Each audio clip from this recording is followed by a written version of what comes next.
Vous écoutez la chaîne 2, il est 12h. Merci d'être à l'écoute de la radio chaîne 2 de l'ORTM pour vous informer. Il est 12h à Bamako et c'est l'heure de votre journal Infocité. Mise en onde de Pendadao, présentation Oumar Enzatraoré.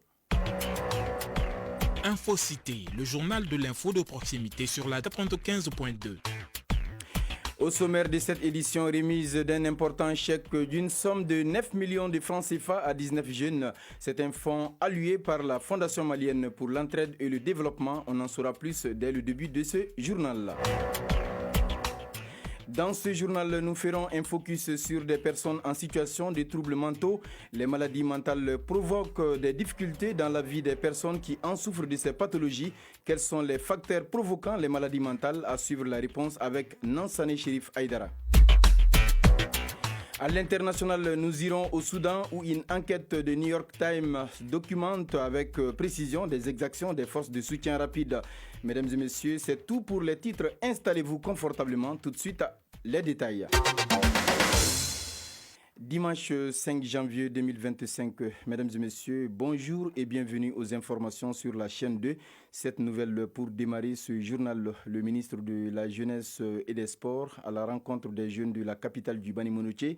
Objectif mobiliser, échanger et galvaniser les jeunes pour faire face aux défis actuels de la jeunesse du Mali afin de répondre aux attentes du président de la transition, son Excellence le général d'armée Assimi Goïta. Et comme annoncé au sommaire de cette édition, la Fondation malienne pour l'entraide et le développement vient d'allouer à 19 jeunes un fonds de 9 millions de francs CFA. C'était au cours de la 10e édition du fonds de soutien à l'emploi des jeunes. La cérémonie de remise de ce fonds s'est déroulée dans un hôtel de la capitale. On fait le point avec Awa Sidibé. Ce financement constitue un précieux appui pour le développement des projets des bénéficiaires. Hawa Mamadjara, porte-parole des bénéficiaires. Déjà, je suis émue pour l'initiative. On a reçu de l'argent, 450 000 n'est pas rien. Donc du coup, ça va beaucoup apporter dans mon entreprise, vu que je fais de la pisciculture. Ça va m'aider non seulement à acheter des aliments, mais aussi à acheter des aliments. Ça me permettra de faire un renforcement de capacité de mon entreprise. Moussa Amara, président du conseil d'administration de la FEMED. Le Fonds Sèche est une initiative que nous avions lancée en 2020 et que nous avons institutionnalisée l'année dernière au sein de la Fondation malienne pour l'entraide et le développement. Ça fait maintenant 34 personnes qui bénéficient de ce fonds, pendant que 190 en avaient bénéficié quand c'était l'initiative individuelle. Un peu plus de 100 millions en tout. Nous espérons que beaucoup de personnes viendront nous rejoindre. C'est vraiment ça l'initiative. Au départ, plus de 160 candidats ont postulé pour cette deuxième édition. Les bénéficiaires proviennent de différentes régions du Mali. Abdul Karim Konaté, coordinateur de la FEMED. 19 lauréats qui sont de la région de Kaye, Kita, Koulikoro, Ségou, Sigasso et le dessus de Bamako. Les projets sélectionnés, c'est toujours aussi des critères de base parce qu'on sélectionne les projets des jeunes parce que notre objectif, c'est la réduction du chômage. Donc nous sélectionnons les projets qui peuvent aussi créer d'autres emplois comme la pisciculture, l'aviculture, d'autres projets comme la transformation agroalimentaire. Le montant varie en fonction du besoin demandé. Pour cette deuxième édition, la FEMED a apporté des innovations grâce au soutien d'un partenaire stratégique. Moussa Amara, président du conseil d'administration de la FEMED. L'APEJ nous accompagne depuis 4 ans.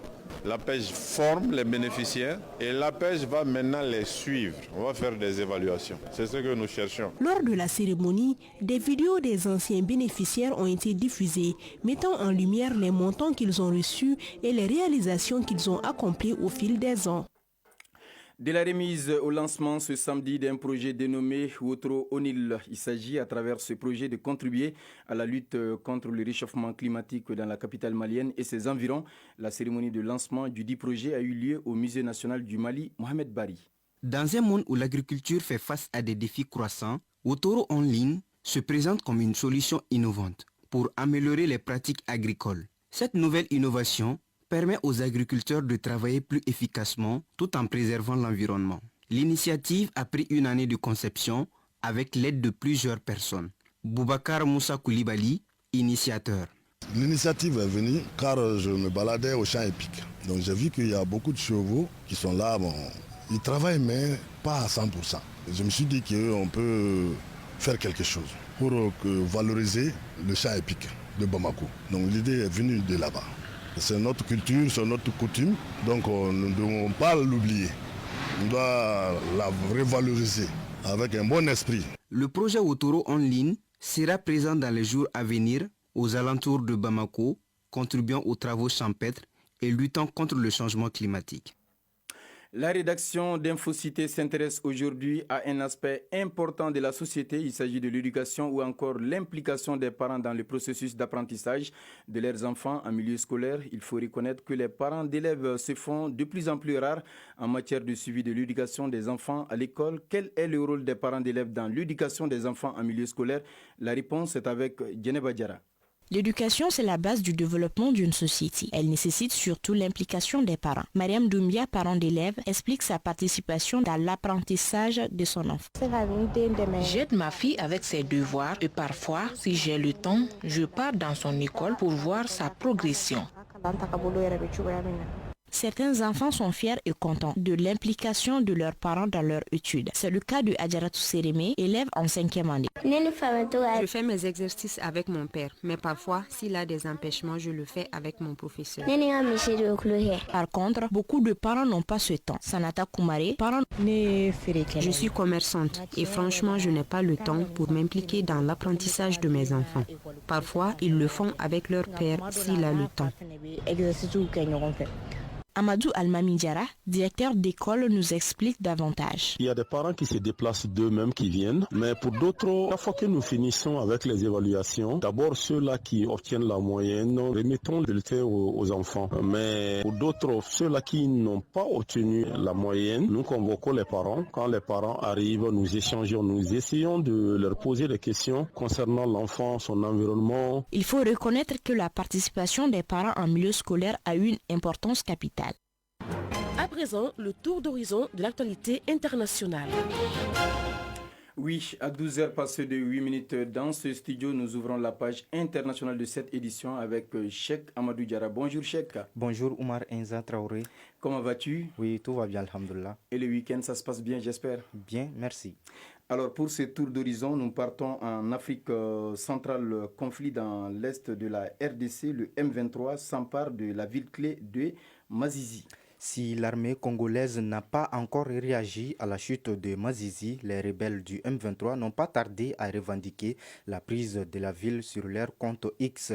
L'occupation de cette ville clé de la RDC par le M23 est intervenue hier. C'est là à l'issue d'intenses combats avec les forces armées de la RDC contre les belligérants. La chute de cette ville clé de la RDC a conduit à un déplacement massif de la population. Confirmé de sources sécuritaires et hospitalières, la prise de la Mazizi par le M23 fait maintenant craindre à beaucoup une catastrophe humanitaire. Les déplacements massifs grimpent. De la RDC au Soudan, où une enquête du New York Times documente avec précision les exactions des forces de soutien rapide. Cela fait plusieurs mois que le Soudan est en guerre. Une équipe de journalistes du quotidien national américain dénommé New York Times, avec l'aide de chercheurs open source, a publié une enquête qui présente le visage des auteurs d'exactions et permet d'entrer dans la chaîne hiérarchique des paramilitaires du général Mti. Face à la caméra, les combattants ont filmé leurs crimes et viols pour ensuite les publier sur les réseaux sociaux. Pendant 6 mois, l'équipe d'investigation a analysé des dizaines de vidéos prises par les combattants FSR eux-mêmes pour documenter les massacres. Enfin, aux États-Unis, dernier hommage à l'ancien président Jimmy Carter. L'Amérique célèbre la mémoire de l'ancien président Jimmy Carter, disparu le 29 décembre dernier à l'âge de 100 ans. L'hommage national a débuté hier en Géorgie, son état natal. Il marque le coup d'envoi de 6 jours de cérémonie jusqu'au deuil national le 9 janvier prochain. Président démocrate de 1977 à 1981, Jimmy Carter laisse à l'international l'image d'un pacificateur engagé dans des actions humanitaires qui lui ont valu le prix Nobel de la la paix en 2002. L'ancien président sera inhumé en privé aux côtés de sa défunte épouse disparue en 2023. En hommage, les drapeaux américains ont été mis en berne pour 30 jours, y compris le 20 janvier, jour de l'investiture du 47e président des États-Unis, Donald Trump. Voilà Omar Enza Traoré, c'est ce qu'on pouvait retenir de l'actualité internationale de ce 12 heures. Merci beaucoup, Cheikh Amadou Diarra, pour toutes ces précisions. Retour au Mali et un mot de santé dans ce journal. De nos jours, beaucoup de personnes sont atteintes des troubles mentaux. Les maladies mentales provoquent des difficultés dans la vie des personnes qui en souffrent de ces pathologies. Ainsi, les pensées de ces personnes sont souvent brouillées ou désorganisées. Quels sont les facteurs provoquant les maladies mentales? Élément de réponse avec Nansane Chérif Aïdara. Les troubles mentaux sont des maladies qui affectent le fonctionnement psychologique, émotionnel et comportemental d'une personne. Ces maladies peuvent influencer la façon dont une personne pense, ressent et agit. Dr Drissa Traoré, psychologue spécialiste en santé mentale. C'est des troubles psychiatriques qui affectent l'humeur, la pensée et le comportement des individus de façon persistante. Je dis bien de façon persistante. Cela veut dire qu'on peut avoir une dépression ou bien un stress, mais passagère. Mais quand un problème mental persiste sur une longue durée et qui affecte l'humeur de la personne, ou bien qui affecte la pensée même de la personne, ou qui influence le comportement de l'individu, nous parlerons en ce moment d'un trouble mental. Nous avons plusieurs facteurs. Il y a les facteurs somatiques et il y a les facteurs environnementaux aussi. Les troubles mentaux ont plusieurs formes et peuvent influencer les victimes en fonction de leur environnement. Diakité Fatmata Barayogo, victime d'un accident de circulation. Mois de janvier passé. J'ai été victime d'un accident de circulation au mois de janvier dernier. L'accident a eu lieu un jeudi pendant que nous nous rendons au service. C'était au dernier fait de Médine, non loin de l'hôpital Gabriel Touré. Nous avons été renversés par un véhicule que nous n'avons pas vu. Je me trouvais derrière mon frère qui conduisait la moto. Le choc a été très violent. Mon frère a été sérieusement blessé au cou. Quant à moi, je suis tombée sur la tête. Le jour de l'accident, on m'a fait la radiographie et le scanner. 3 mois après, j'ai été consultée par un neurologue. Il n'y avait rien au niveau du cerveau, mais une partie des nerfs ont été touchés. Après cet accident, j'ai repris tous mes esprits en me remettant à Dieu. Et depuis, il m'est difficile de traverser la route, car je vis souvent l'image de l'accident. 4 mois après, lorsque j'ai vu des motocyclistes qui voulaient rentrer en collision, je me suis vite sauvée sans les regarder et j'ai été arrêtée par les gens. Cet accident m'a vraiment beaucoup traumatisée. Amadou Diarra, témoin d'un accident de circulation. J'ai été témoin d'un accident de la circulation. Un motocycliste qui circulait à vive allure a voulu traverser la route goudronnée sans s'arrêter ni regarder à gauche et à droite. Au même moment, un véhicule benz contenant du sable l'a violemment renversé. Un des témoins de l'accident, à côté de moi, fut aussitôt évanoui sous l'effet du choc. Il fut transporté à l'hôpital, s'est réveillé quelques heures après. À la suite de la consultation et de l'analyse d'un psychologue, il a retrouvé petit à petit ses esprits. Mais malgré, il pense toujours à la scène qui l'a sérieusement marqué. Comment reconnaître en avance une personne atteinte de cette maladie? Dr Drissa Traoré, psychologue. Quand vous constatez un comportement inhabituel chez une personne, que ce soit l'isolement, changement d'humeur, changement spontané de comportement, et que vous constatez aussi qu'une personne a des pensées erronées, moi je pense qu'il faut faire recours aux instructions spécialisées, il faut faire recours à un psychologue ou à un psychiatre. Plus la prise en charge elle est précoce, plus les résultats sont meilleurs. Les conditions des troubles mentaux sont complexes et varient d'une personne à une autre selon le psychologue. Il est donc important de reconnaître que les maladies mentales sont des problèmes de santé publique qui nécessitent l'accompagnement de parents de victimes ou de la société.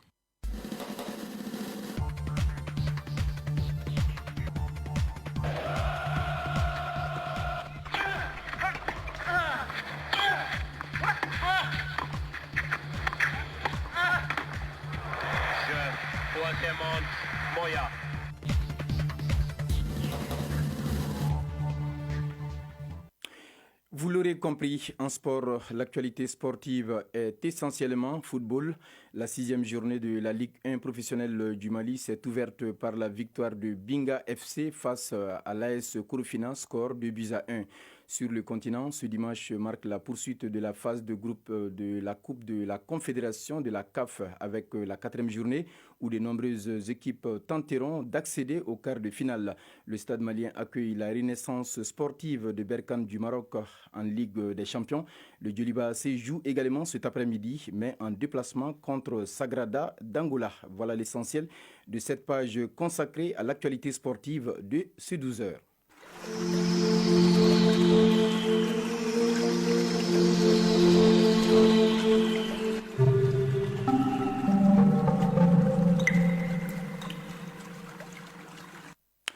À 12h passées de 16 minutes dans ce studio, les nouvelles de la météo avant de boucler ce journal. Présentement, le thermomètre affiche sur Bamako environ 29 degrés Celsius. La maximale attendue est de 33 degrés Celsius.